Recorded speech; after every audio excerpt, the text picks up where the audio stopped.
नमस्कार दोस्तों, आज मैं आपके सामने एक नया वीडियो लेके पेश हुआ हूँ जो बहुत ही कंटेम्प्रेरी आज के समय से संबंधित है और बहुत ज़्यादा चर्चा का विषय बना हुआ है। जी हाँ, मैं कहना चाहता हूँ उस राजदंड के बारे में जिसे मोदी जी सेंट्रल विस्टा में स्थापित करने वाले हैं। क्या है इतिहास उस राजदंड का, क्यों आखिर उस दंड को स्थापित किया जा रहा है, क्यों किया जा रहा है, ये बहुत सारी बातें मैं आप लोगों के सामने आज रखूंगा। पहले बताना चाहता हूं राजदंड होता क्या है। हर राजा का अपना एक निशान होता है। वो निशान किसी रूप में होता है, लकड़ी के रूप में होता है, सोने के किसी चीज के रूप में हो सकता है, चांदी के किसी रूप के चीज के रूप में हो सकता है। बहरहाल हर राजा, चाहे वो हिंदू राजा हो, चाहे मुगल हो, चाहे कोई भी हो, वो तमाम सारे लोग अपने साथ राजदंड रखा करते थे।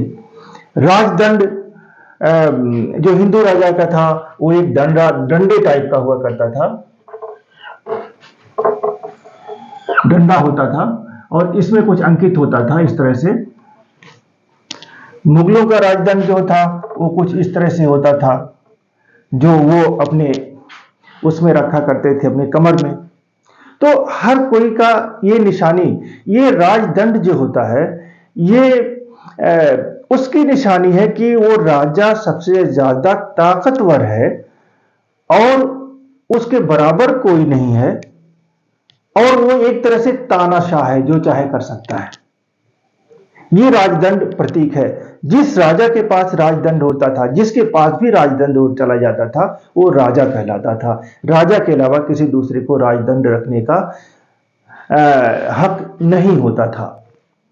बहरहाल हर समय में था, लेकिन उसकी कुछ धार्मिक प्रक्रियाएं भी होती थी। खासतौर से हम देखते हैं चोला एम्पायर, एंशिएंट पीरियड में, कि चोल एम्पायर में राजदंड की एक प्रथा होती थी।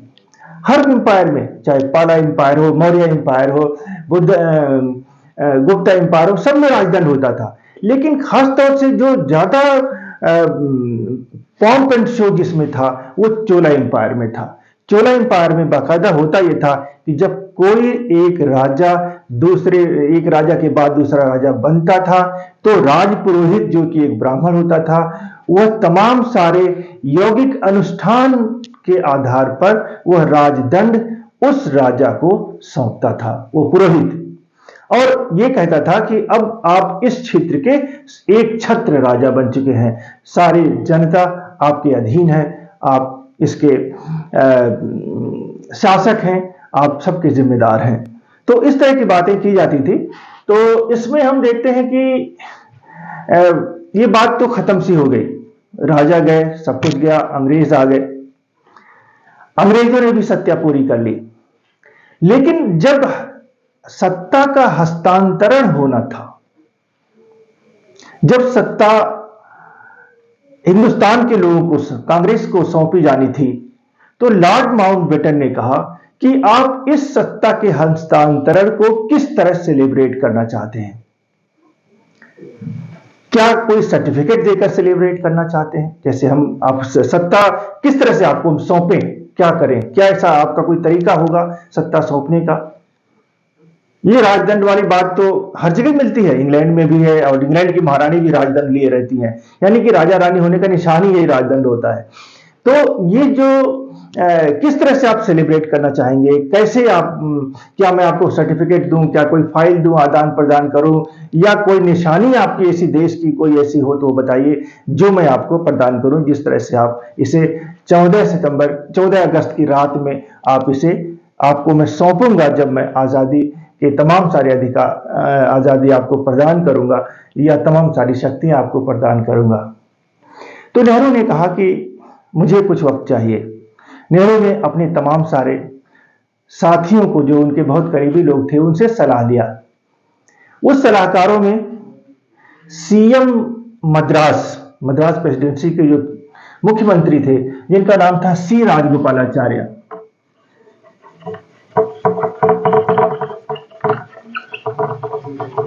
सी राजगोपालाचार्य,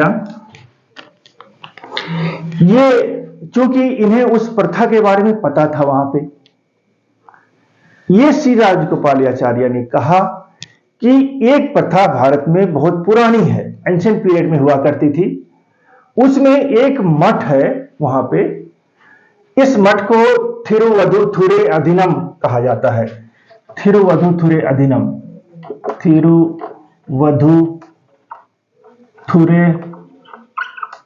अधीनम मठ। इस मठ का जो पुजारी है वो चोल एम्पायर के शासकों को ये राजदंड सौंपा करता था जब वो नए राजा बनते थे। तो आप ऐसा करें, नेहरू जी से श्री राजगोपालाचार्य ने कहा, आप ऐसा करें कि ये वही राजदंड, उसी तरह का राजदंड आप वहां पे तैयार करवाएं, बनवाएं। पुराना राजदंड कोई मिलेगा नहीं, नया बनवाएं आप। नया बनवा करके आप ये कहें कि वो राजदंड नेहरू जी को, मतलब माउंटबेटन आपको सौंपे। इस तरह की बात की गई। नेहरू को भी आइडिया पसंद आया। नेहरू जी ने फौरन पता लगाया कि वो मठ कहां पे है, मठ के पुजारी कौन है। मठ के पुजारी उस समय काफी बीमार चल रहे थे, तो उनसे बात कही गई। उन्होंने अपने एक शिष्य जो दूसरे पुजारी थे उनको ये काम सौंपा कि इस तरह का राजदंड तैयार करवाया जाए। एक अच्छे ज्वेलरी जो राजदंड भी बनाते थे और तरह तरह की चीजें बनाया करते थे, ज्वेलर जो थे, उनसे संपर्क साधा गया और यह कहा गया कि एक चांदी का राजदंड बनाए, उसके ऊपर सोने का की परत चढ़ा दें। लेकिन उस राजदंड में यह कहा गया कि उसके ऊपर नंदी, जो शिव जी का बैल हुआ करता था, नंदी शिव जी का जो बैल था, उसको भी बना दे। ये नई चीज जोड़ी गई, इस नंदी बैल को भी उसमें, पहले उसमें राजदंड में नंदी बैल या इस तरह की कोई चीज नहीं होती थी, सिंपली एक दंड होता था। और उसे इस तरह से बड़ा खूबसूरत सा बना करके, तैयार करवा करके, उसे बाकायदा हवाई जहाज से स्पेशली उसे लाया गया। यहाँ पे पुजारी को लाया गया, राजदंड को लाया गया, बाकायदा विधिवत उसकी पूजा की गई, उसका जलाभिषेक किया गया, उसको शुद्ध किया गया और उसके बाद पुजारी ने माउंटबेटन को वह दंड सौंपा कि आप इसे नेहरू जी को सौंपिए। नेहरू जी ने बड़ी विधि के अनुसार, जिस तरह से राजा स्वीकार करता है, जैसे राजगोपालाचार्य ने कहा था, राजगोपालाचार्य उनके बहुत ही अच्छे समर्थक भी थे, बहुत अच्छे साथी भी थे, जो बाद में गवर्नर जनरल भी बने थे उसके माउंटबेटन के जाने के बाद। तो उनके अनुसार उन्होंने बहुत ही अनुष्ठान के साथ, सारे अनुष्ठान किए गए, यौगिक अनुष्ठान सारे किए गए और उसके बाद नेहरू जी को ये राजदंड सौंप दिया गया और इस तरह से भारत की सत्ता भारत वालों को, भारतवासियों को मिल गई उस राजदंड के मुताबिक। लेकिन मसला यहां पे ये था कि वो राजदंड का क्या करते। वो राजदंड तो राजा का प्रतीक था, वो राजदंड तानाशाह का प्रतीक था, इसलिए उस राजदंड की अहमियत वहीं तक थी, सत्ता हस्तांतरण तक। इसके बाद उसे म्यूजियम में, इलाहाबाद म्यूजियम में रख दिया गया कि ठीक है, अभी उसे म्यूजियम में रखा जाएगा कि इस तरह इसी राजदंड के से सत्ता हस्तांतरित की थी। लेकिन यह सत्ता एक राजा की नहीं थी, बल्कि प्रजा की थी, सॉवरेनिटी की थी, आम इंसान की थी, जो संविधान के अनुसार चलाई जानी थी। संविधान बनना था उसका, बाकायदा डेमोक्रेटिक सिस्टम यहां लागू होना था, अभी हुआ नहीं था 47 तक। बहरहाल संविधान सभा गठित हो चुकी थी 1 साल पहले ही और संविधान बनाने का कार्य चालू था। ऐसे में यह पता था सबको कि यह देश एक संवैधानिक देश ही बनेगा, यहां राजा और प्रजा का कोई सिस्टम नहीं रहेगा। इसलिए इस राजदंड को म्यूजियम में रखवा दिया गया। अब फिर जब मोदी जी सत्ता में आए, भारतीय जनता पार्टी सत्ता में आई, तो उन्होंने एक नया संसद भवन, जैसे आप जानते हैं हमारे मोदी जी लोकप्रिय प्रधानमंत्री रहे हैं और उन्हें कुछ नया करने का हमेशा शौक रहा था, तो ये एक नया संसद भवन बनवाया उन्होंने, जिसे नाम रखा गया सेंट्रल विस्टा।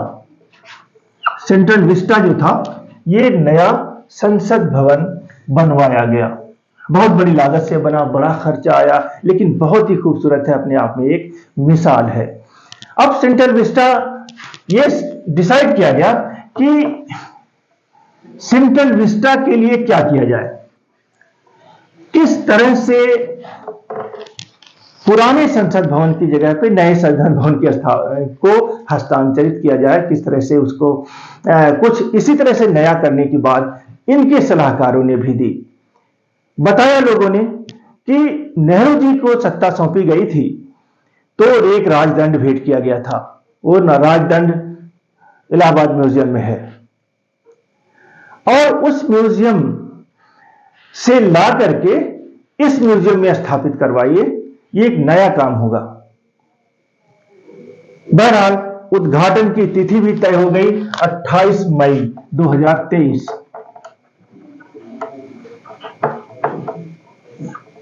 28 मई 2023 को उद्घाटन की तिथि तय की गई, और इत्तेफाक से यही तिथि 28 मई 2023 जो है हिंदुत्व के बहुत बड़े प्रवर्तक वीडी सावरकर की जन्मतिथि भी है। वीडी सावरकर जो हिंदुत्व के थे, जो हिंदू राष्ट्र की बात करते थे, हिंदुत्व की बात करते थे, वह जो जिन्हें बीजेपी तथा कुछ संगठन वीर का नाम देते हैं, वीर सावरकर, इनकी जन्मतिथि को चुना गया कि इस तिथि में ये यानी कि कल, आज 27 मई है, यानी कल होगा ये काम।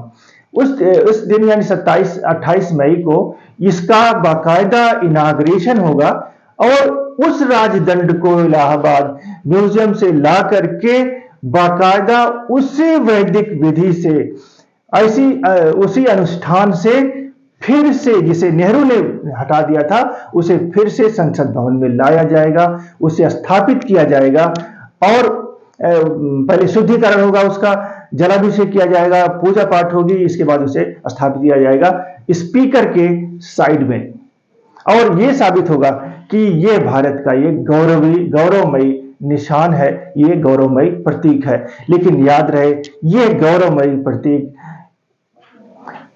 डेमोक्रेसी का नहीं है, ये गौरवमयी प्रतीक सॉवरेनिटी का नहीं है, यह गौरवमयी प्रतीक कॉन्स्टिट्यूशन का नहीं है। कॉन्स्टिट्यूशन का गौरवमयी प्रतीक तो 4 शेरों के निशान है, अशोक चिन्ह जिसे कहा जाता है, अशोक स्तंभ में बना हुआ अशोक के लाट, उस पे 4 शेरों के निशान है, वो है। उस गौरवमयी प्रतीक की जगह एक नया गौरवमयी प्रतीक लाने का प्रयास इस सरकार ने किया है, और यह प्रयास की बहुत ज्यादा मुखालफत हो रही है। इस प्रयास की मुखालफत 2 तरह से हो रही है। एक तो इस तिथि 28 मई की वजह से हो रही है, दूसरे वो राजदंड की हो रही है कि वो राजदंड का काम तभी समाप्त हो गया जब नेहरू जी ने सत्ता ले ली, या अंग्रेजों के हाथ से सत्ता हिंदुस्तानियों के हाथ में चली आई। अब क्या मतलब है, अब तो सत्ता हिंदुस्तानियों के हाथ में ही है। अब क्या साबित करना चाहते हैं मोदी जी? क्या हिंदुत्व के हाथ करना चाहते हैं? क्या डेमोक्रेसी से हिंदुत्व की तरफ एक माइग्रेशन हो रहा है? क्या एक कदम है हिंदुत्व की तरफ, या हिंदू राष्ट्र की तरफ एक कदम है? अजीब तरह तरह की बहस चल रही है, अलग अलग न्यूज चैनल्स इस पे अलग अलग बहस कर रहे हैं, कुछ लोग तारीफें कर रहे हैं, कुछ लोग बुराई कर रहे हैं। लेकिन मेरा काम था सच बताना, सच सामने रखना। डिसाइड आपको करना है कि ये देश किस तरफ जा रहा है, क्या मोदी जी का ये कदम सही है या मोदी जी का कदम ये गलत है। ये मैं आप सबके ऊपर छोड़ता हूं। मेरा बस इतना कहना था, सच बताना था कि ये कंट्रोवर्सी यही है, इसमें कोई बहुत ज्यादा पेच नहीं है, इसमें बहुत ज्यादा कोई ऐसा लफड़ा नहीं है, और इसमें डिस्कस करने में कोई बुराई भी नहीं है। हर पढ़े लिखे दिमाग को इस पर डिस्कस करना चाहिए, अपने विचार दूसरों से शेयर करना चाहिए। इसी तरह से मैं वो जानकारी और विचार आपके साथ शेयर कर रहा हूं। धन्यवाद।